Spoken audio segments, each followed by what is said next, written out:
गरुड़ पुराण के 10वें भाग में आज हम जानेंगे वह सत्य जो आपके जीवन को मोक्ष की ओर ले जाएगा।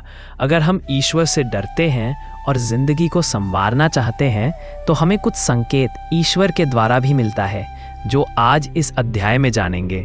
मृत्यु अंत नहीं, नए सफर की शुरुआत है। आज के कर्म ही कल की किस्मत लिखते हैं। मोक्ष उनका है जो जीवन में धर्म निभाते हैं। ईश्वर को मत भूलो, वही अंतिम सहारा है। हर पल का सदुपयोग करो, कल का भरोसा नहीं। मृत्यु के बाद आत्मा का सफर। क्या आप जानते हैं, एक ऐसा चरण भी आता है जब आत्मा के सामने केवल दो ही रास्ते बचते हैं, मोक्ष या पुनर्जन्म।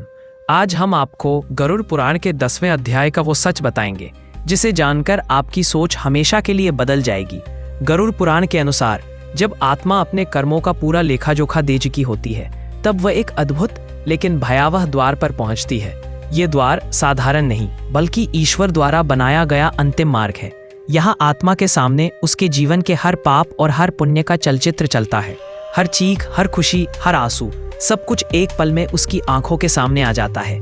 फिर यमराज के दूत आत्मा को बताते हैं, हे जीव, अब तेरे सामने दो मार्ग हैं। पहला मोक्ष का मार्ग, जहाँ जन्म मरण के चक्र से मुक्ति है। दूसरा पुनर्जन्म का मार्ग, जहाँ तू अपने कर्मों का फल भोगने के लिए फिर से धरती पर लौटेगा।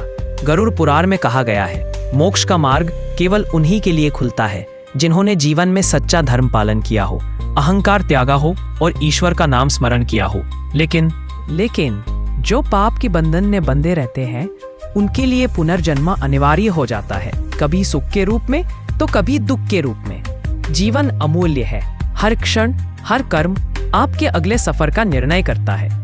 गरुड़ पुराण का यह अध्याय हमें सिखाता है कि मृत्यु अंत नहीं बल्कि अगले अध्याय की शुरुआत है। तो सोचिए, आप किस मार्ग की तैयारी कर रहे हैं, मोक्ष या पुनर्जन्म?